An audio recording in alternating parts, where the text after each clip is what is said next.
Graphic designing start करना बिल्कुल भी इजी नहीं होता है। बहुत टाइम कंज्यूमिंग प्रोसेस है, एनर्जी भी जाती है और बहुत ओवरवेलमिंग प्रोसेस है। आज के टाइम पे एक ग्राफिक डिज़ाइनिंग जॉब के लिए हज़ारों लोग अप्लाई करते हैं और ये बहुत ही ज़्यादा नॉइजी एंड क्राउडेड प्लेस बढ़ गई है। आज के टाइम पे सबके पास इंटरनेट है, लैपटॉप है, ये सब चीज़ें बहुत ईजिली अवेलेबल है, तो सब ऐसी फील्ड्स में आ जाते हैं एंड इस वजह से इसमें नॉइज़ और कॉम्पिटिशन बढ़ता ही जा रहा है। बट अगर मुझे कॉम्पिटिशन को बीट करना पड़ता है, इस नॉइज़ को एलिमिनेट करना पड़ता है और मुझे अपनी एक पोजीशन बनानी पड़ती है, तो मैं ये road map as it is follow करती हूँ। जो मेरे सीनियर्स ने मिस्टेक की है उनको मैं वापस नहीं रिपीट करती, जिससे मेरा टाइम और एनर्जी सेव हो जाता।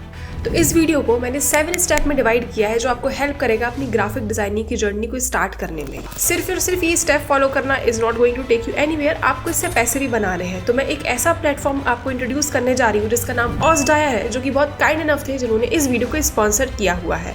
तो विदाउट वेस्टिंग एनी टाइम मैं स्टेप बाय स्टेप बढ़ते हैं और आपको हर एक चीज़ मैं बताऊंगी जो आपको इंपॉर्टेंट है। तो सबसे बेसिक स्टेप से हम बात करते हैं जो कि है हार्डवेयर, कि आखिर हमें कौन सा लैपटॉप यूज़ करना है। क्योंकि मे बी शायद अभी आप लोग होंगे जिनका बेसिक सा लैपटॉप होगा, आप कंफ्यूज होंगे कि मेरे पास अगर लैपटॉप ही नहीं है, मेरे पास पीसी नहीं है, तो मुझे सबसे पहला कौन सा लैपटॉप लेना है जो कि मेरे बजट फ्रेंडली भी हो। जो भी सॉफ्टवेयर आपको चाहिए पड़ते हैं वो सारे के सारे इजीली आपके उस लैपटॉप में रन हो जाए। तो ऐसा तो मैं कोई टेक गुरु नहीं हूँ, बट अगर आप यूट्यूब पे जाके लिखेंगे कि अगर आपको जो भी आपका बजट है उस हिसाब से आप लैपटॉप लिखेंगे, आपको बहुत सारे लैपटॉप की रिकमेंडेशन आ जाएंगी। अब बट मैं आपको कुछ चीज़ें बता देती हूँ जो आपके पास होनी ही चाहिए अगर आप कोई भी पीसी या लैपटॉप लेते हैं। सो पहली चीज़ प्रोसेसर बहुत अच्छा होना चाहिए। सेकेंड चीज़ graphic card, dedicated graphic card होना चाहिए अगर आप लॉन्ग टर्म की सोच रहे हैं तो। थर्ड चीज़ है स्टोरेज अच्छा होना चाहिए। फोर्थ एंड मोस्ट इंपॉर्टेंट चीज़ है कि आपके पास रैम बहुत अच्छी होनी चाहिए। अगर आपको किसी भी लैपटॉप में ये चीज़ें अच्छी खासी मिल रही हैं तो आप उस लैपटॉप को ले सकते हैं अपने बजट के अकॉर्डिंग। और मैंने जो आपको बताया कि ये 4-5 चीज़ें तो होनी चाहिए, तो वो अगर किसी भी लैपटॉप में आपको मिल रही है अपने बजट के अकॉर्डिंग तो आप उसको एनी डे परचेस कर सकते हैं। एंड वन मोर थिंग, ऐसे मत सोचो कि आपको सीधी जो स्टार्टिंग करनी है अपनी ग्राफिक डिजाइनिंग की वो मैक से ही करनी है या कोई ऐसे लैपटॉप से करनी है जो बहुत महंगा है और आप अफोर्ड नहीं कर सकते हैं।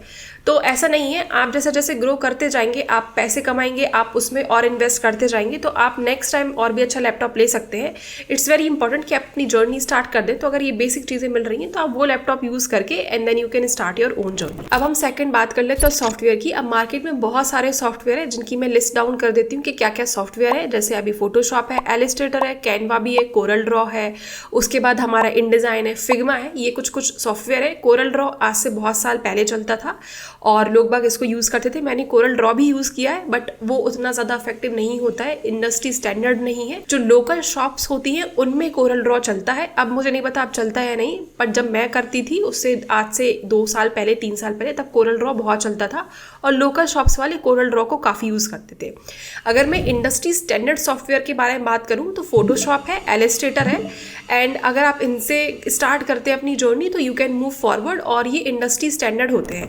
मेरा पर्सनल प्रेफरेंस जो है वो फोटोशॉप है, क्योंकि फोटोशॉप जो है वो एक ऑलराउंडर टूल है जहाँ पे आप डिजिटल प्रोडक्ट बना सकते हैं, पैकेजिंग डिज़ाइन भी कर सकते हैं, थंबनेल्स बना सकते हैं, पोस्टर्स बना सकते हैं, बैनर्स बना सकते हैं, और आप इवन इंस्टाग्राम की स्टोरी बना सकते हैं, फ्लायर्स बना सकते हैं।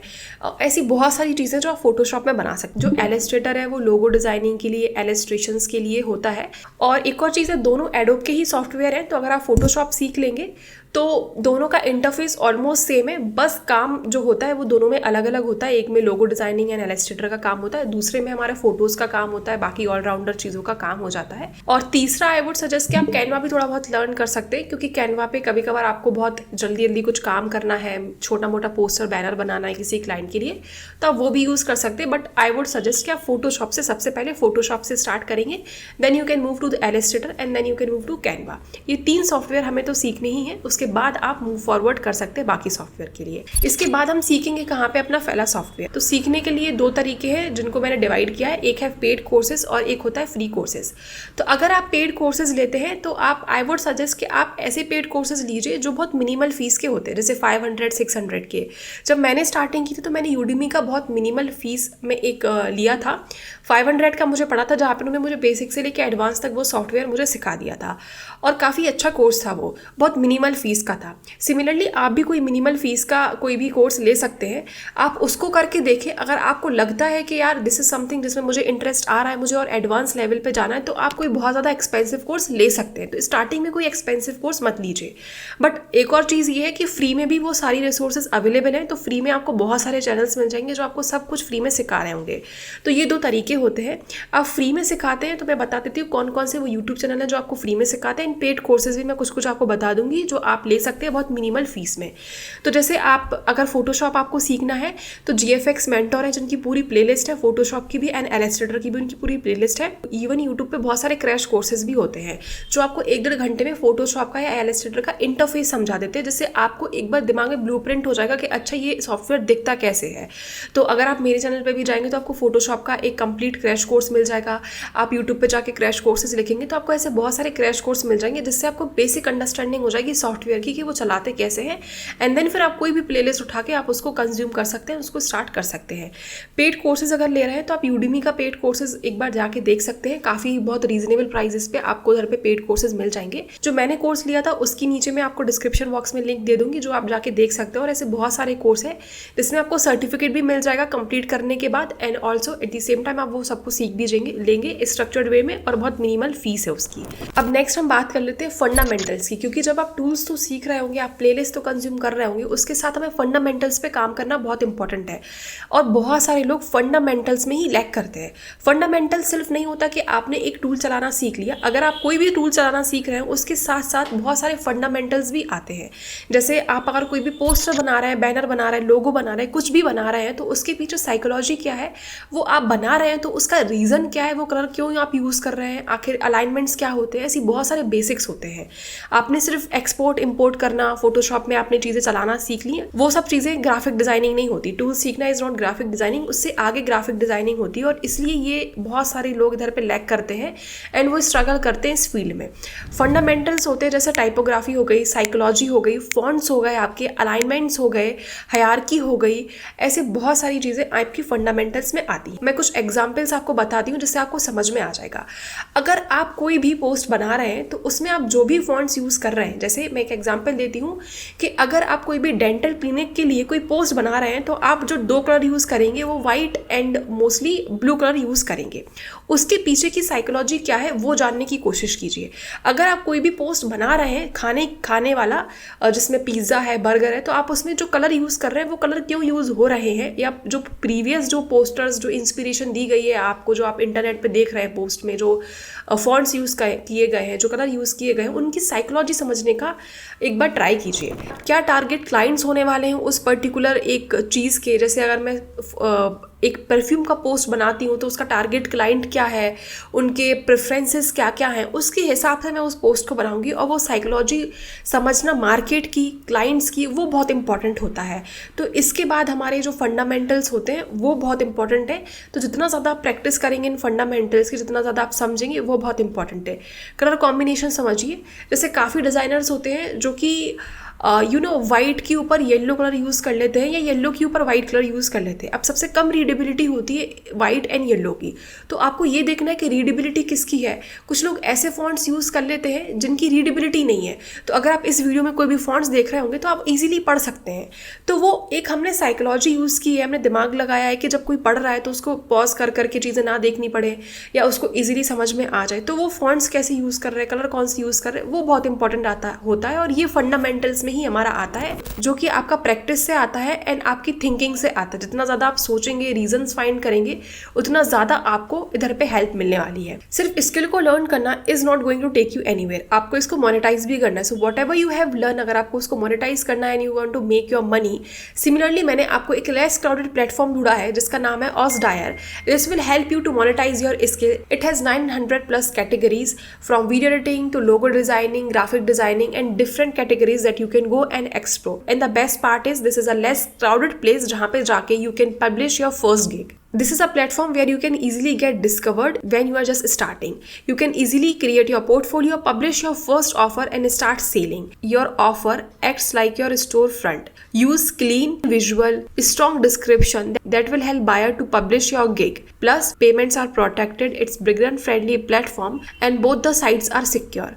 If you're serious about making money, go and check out this platform. The link is in the description box. And freelancer can earn extra $50 after completing their offers and up to 10 offers, and buyers get 10% off on their first purchase plus 1% cashback. तो अगर आप serious है मैसे बनाने के लिए and monetizing skill, go and check out this platform. Fifth point होता है practice करना, और ये सबसे ज़्यादा टर्निंग पॉइंट होता है क्योंकि जितना ज़्यादा आप प्रैक्टिस करेंगे उतने ज़्यादा आपके फंडामेंटल्स भी क्लियर होना चालू हो जाएंगे। जितने ज़्यादा नीशेस में आप काम करेंगे, आप जितने ज़्यादा डिफरेंट टाइप्स ऑफ प्रोजेक्ट्स पे काम करेंगे, उतना ही ज़्यादा आप अपने आप को डिस्कवर कर पाएंगे, आप अपने इंटरेस्ट को डिस्कवर कर पाएंगे एंड उतनी ही ज़्यादा आपकी स्पीड भी इंक्रीज हो जाएगी एंड हर एक चीज़ में आपको इंप्रूवमेंट दिखना चालू हो जाएगा। तो जो भी चीज़ आप स्ट्रगल कर रहे हैं इज बिकॉज आपकी प्रैक्टिस उतनी अच्छी सी नहीं हुई है। अगर आपको कभी भी आइडेंटिफाई करना है कि आपकी स्किल्स कितनी ज़्यादा अच्छी है भी या नहीं है, आपको कितनी प्रैक्टिस की ज़रूरत है, तो आप सिंपली जाके यूट्यूब पे या इंटरनेट पे सर्च कर सकते हैं। जो भी फील्ड में आप काम कर रहे हैं, जो भी नीश में आप काम कर रहे हैं, उसके लेवल के अकॉर्डिंग क्या आपने चीज़ें बना रखी हैं, क्या आप कोई भी चीज़ रेप्लिकेट कर रहे हो तो उतना आसपास में रेप्लिकेट कर भी पा रहे हो या नहीं कर पा रहे हो। अगर आप उसके आसपास चीज़ें कर पा रहे हैं, रेप्लिकेट कर पा रहे हैं, मार्केट के हिसाब से, मार्केट लेवल के हिसाब से आप कर पा रहे हैं, तो आप एकदम राइट ट्रैक हैं। और अगर आप नहीं कर पाएंगे तो इतनी ज़्यादा आपको प्रैक्टिस करनी जब तक आप उसके पास में ना आ जाए, उस लेवल के पास में ना आ जाए। जब मैं कोई भी चीज़ को देख के रेप्लिकेट कर लेती, मेरे बेसिक्स क्लियर हो जाते, मैं टी शर्ट का कलर चेंज कर लेती, आइकन्स का कलर चेंज कर लेती, जब मैं ये चीज़ें आराम से कर लेती, उसके बाद मैं AI टूल्स को यूज़ करती अपनी डिज़ाइनिंग स्किल्स में, जिससे मेरी स्पीड इंक्रीज होती एंड मैं और भी चीज़ें अच्छे से कर पाती। अब AI टूल को इसके बाद में सीखना इसलिए इंपॉर्टेंट है क्योंकि अगर आपने पहले AI टूल सीख लिया, बीच में आप AI टूल सीखना चालू कर दिए, तो आपकी टूल्स की प्रैक्टिस तो उतनी अच्छे से तो है ही नहीं, आप AI टूल्स की भी आधी अधूरी प्रैक्टिस करके आप छोड़ देंगे। तो पहले आप टूल्स को अच्छे से मास्टर कर लीजिए, अपने फंडामेंटल्स को अच्छे से क्लियर कर लीजिए, उसके बाद इन AI को ट्राई कीजिए कि कैसे आप इंटीग्रेट कर सकते हैं अपनी डिजाइनिंग में। मैं 2 टूल्स को रिकमेंड करूंगी, जैसे आप ये प्रोसेस कर लेंगे। अगर मैं भी होती तो मैं ये सबसे पहले 2 टूल्स सीखती जिससे मेरी डिजाइनिंग स्किल्स बहुत इफेक्टिव हो जाती। एक तो चैट GPT यूज करती, दूसरा मैं मिड जर्नी यूज करती। चैट GPT में क्लाइंट्स का ब्रीफ समझने के लिए, मे बी शायद अगर मुझे अपना पोर्टफोलियो बनाना है और मुझे शायद कुछ भी डिटेल्स चाहिए हैं तो मैं चैट GPT से जाके ले सकती थी। मिड जर्नी का यूज करती इमेज को बनाने में, इमेज को क्रिएट करने में, और फिर वो मैं इमेज जो AI जनरेटेड इमेज है उसको मैं ट्राई करती कि कैसे मैं अपने डिजाइन्स में कर सकूं। वो प्रॉम्प्ट में सीखती AI कैसे प्रॉम्प्ट्स दिए जाते हैं, इतना मैं सीखती AI से रिलेटेड। एंड जैसे जैसे आगे बढ़ती जाती मुझे लगता कि मुझे डिजाइनिंग में और भी कुछ AI इंटीग्रेट करने हैं तो मैं करती, बट स्टार्टिंग तो मैं इन दोनों टूल से डेफिनेटली करती। इसके बाद हम लास्ट स्टेप पे चलते हैं जो कि है रिसोर्सेज एंड ग्रोथ। तो रिसोर्सेज जो होती हैं, मैं ऐसे बहुत सारे वेबसाइट्स आपको बताऊंगी जो आपको हेल्प करने वाली इस डिजाइनिंग प्रोसेस में। आपको यूट्यूब चैनल तो मैंने बता ही दिए होंगे, बट आपको काफ़ी बहुत सारी चीज़ें चाहिए पड़ती हैं। जैसे आपको मॉकअप्स चाहिए पड़ेंगे, आपको आइकन्स चाहिए पड़ेंगे, आपको PNG इमेजेस चाहिए पड़ेंगी, आपको स्टॉक इमेजेस चाहिए पड़ेंगी, फॉन्ट्स चाहिए पड़ेंगे, कलर्स चाहिए पड़ेंगे। आपको मे बी शायद कभी इंस्पिरेशन नहीं आ रही होगी एज अ डिज़ाइनर, तो वो इंस्पिरेशन कैसे लेके आना है, रेप्लिकेट कैसे करना है, ऐसी बहुत सारी आपको प्रॉब्लम्स आएंगी। तो मैं हर एक चीज़ का सॉल्यूशन आपको बताने वाली हूँ। तो सबसे पहले आपको मैं बुक्स रिकमेंड करूँगी, तो 3 बुक्स तो आपको ये खरीदनी ही है और इनको पढ़ना ही है, जो कि स्टील लाइक एन आर्टिस्ट। तो आप एक पॉइंट पे जाके आपको इंस्पिरेशन नहीं आएगी, आपको लगेगा कि मैं सिर्फ कॉपी कर रहा हूँ, आपको ऐसे बहुत डाउट्स आएंगे, आपसे लोग कहेंगे कि कुछ ऐसी चीज़ क्रिएट कर दो जो आउट ऑफ द बॉक्स हो, और एज अ बिगनर आपको समझ में ही नहीं आएगा कि मैं ऐसी कौन सी चीज़ रिक्रिएट कर दूँ या क्रिएट कर दूँ जो बिल्कुल ही दुनिया से अलग हो, जो बहुत अलग हो, जो कहीं से इंस्पिरेशन मैंने ना ली हो, वो मेरा खुद का ओरिजिनल आइडिया हो। तो आपको ऐसे बहुत डाउट्स आएंगे, तब स्टील लाइक एन आर्टिस्ट काफ़ी हेल्प करेगी। And you can also read show your work. उसके बाद वाई फॉन्ट्स मैटर, ये बुक भी पढ़नी चाहिए, जिससे आपको फॉन्ट्स के बारे में काफ़ी नॉलेज हो जाएगी। उसके बाद मैं 2 प्लेटफॉर्म आपको रिकमेंड करूँगी जो एज अ डिज़ाइनर आपको यूज़ करने ही है। एक है मीडियम और दूसरा है लिंक्डइन। तो मीडियम जो है एक ऐसा प्लेटफॉर्म है जहाँ पे आप जाके लिखेंगे सर्च बार पे ग्राफिक डिज़ाइनिंग, तो आपको बहुत सारे आर्टिकल्स आर्टिकल्स आ जाएंगे। उन आर्टिकल्स को पढ़िए जो आपके सीनियर्स उन्होंने वो आर्टिकल्स पब्लिश किए हैं, अपनी जर्नी को रिफ्लेक्ट किया है, उसके बारे में उन्होंने बात की है, तो आप वो पढ़ेंगे तो आपका दिमाग और खुलेगा। लिंक्डइन पे जाके अपने सीनियर से कनेक्ट होंगे, उनसे नेटवर्क करिए। जो डिज़ाइनर्स हैं जो पोस्ट डालते हैं उनके साथ इंगेज हुइए, उनको फॉलो कीजिए, उनके पोस्ट को पढ़िए, जिससे आपको और भी जो चीज़ें हैं, जो प्रॉब्लम है वो आपको समझ में आएंगी। और जब आप उनसे कनेक्ट करेंगे, उनसे नेटवर्किंग कॉल पे जाएंगे, तब आपको और भी चीज़ें इस डोमेन के बारे में बहुत मदद मिलने वाली है। उसके बाद मैं कुछ डिज़ाइनिंग रिसोर्सेज बता देती हूँ, जैसे गूगल फॉन्ट्स है, फॉन्ट्स के लिए आप जा सकते हैं। फ्री पिक पे आपको बहुत सारी चीज़ें मिल जाएंगी, जैसे आपको शेप्स ही मिल जाएंगे, आपको PNG इमेजेस ही मिल जाएंगी, आपको मॉकअप्स ही मिल जाएंगे।